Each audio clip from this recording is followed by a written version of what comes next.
Bapak, Ibu, dan anak-anak, keluarga Kristen yang dikasihi dan diberkati Tuhan, salam sejahtera dan salam sehat selalu bagi kita sekalian. Damai sejahtera Kristus memerintah dalam hati dan kehidupan keluarga Kristen yang terkasih.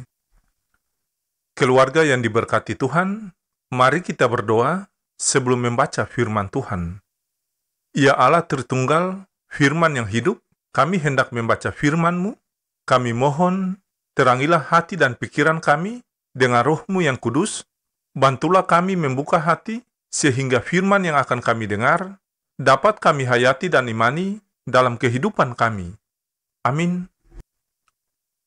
Keluarga Kristen yang diberkati Tuhan, bacaan firman Tuhan di hari ini terambil dari Ulangan pasal 22, ayat 1 sampai ayat yang keempat.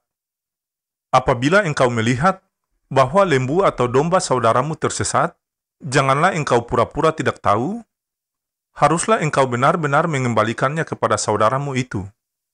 Dan apabila saudaramu itu tidak tinggal dekat denganmu, dan engkau tidak mengenalnya, maka haruslah engkau membawa hewan itu ke dalam rumahmu, dan haruslah itu tinggal padamu. Sampai saudaramu itu datang mencarinya, engkau harus mengembalikannya kepadanya. Demikianlah harus kau perbuat dengan keledainya, demikianlah kau perbuat dengan pakaiannya, demikianlah kau perbuat dengan setiap barang yang hilang dari saudaramu dan yang kau temui. Tidak boleh engkau pura-pura tidak tahu. Apabila engkau melihat keledai saudaramu atau lembunya rebah di jalan, janganlah engkau pura-pura tidak tahu, engkau harus benar-benar menolong, membangunkannya bersama-sama dengan saudaramu itu.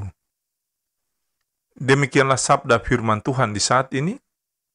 Tetapi hendaklah kamu menjadi pelaku firman dan bukan hanya pendengar saja, sebab jika tidak demikian, kamu menipu diri sendiri. Amin.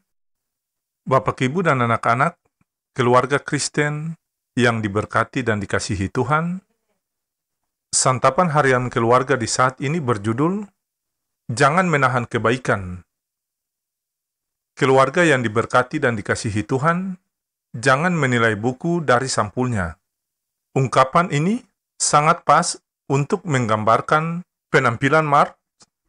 Mark adalah seorang penata rambut yang menghabiskan akhir pekannya dengan memberi layanan potong rambut gratis bagi para tunawisma.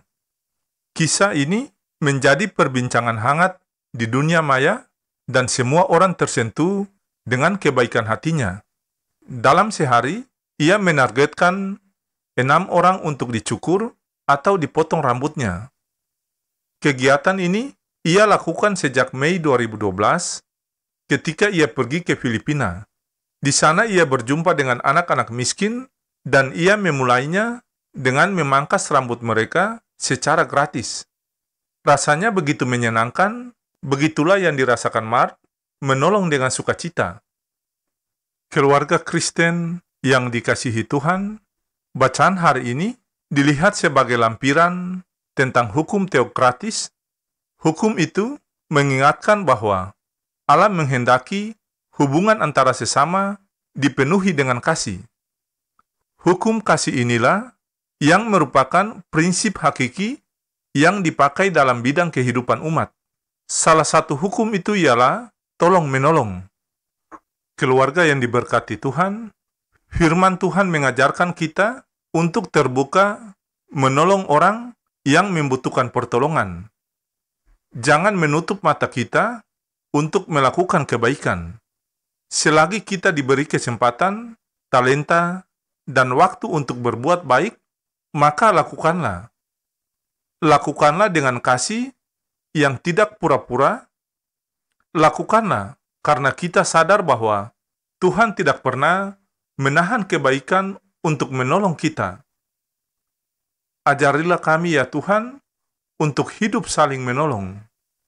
Kasih karunia dan damai sejahtera dari Allah bersama kita, cinta kasih Kristus menaungi kita, dan Roh Kudus menuntun kita hingga kedatangannya kembali. Damai sejahtera Kristus memerintah dalam hati dan kehidupan keluarga Kristen yang terkasih. Amin.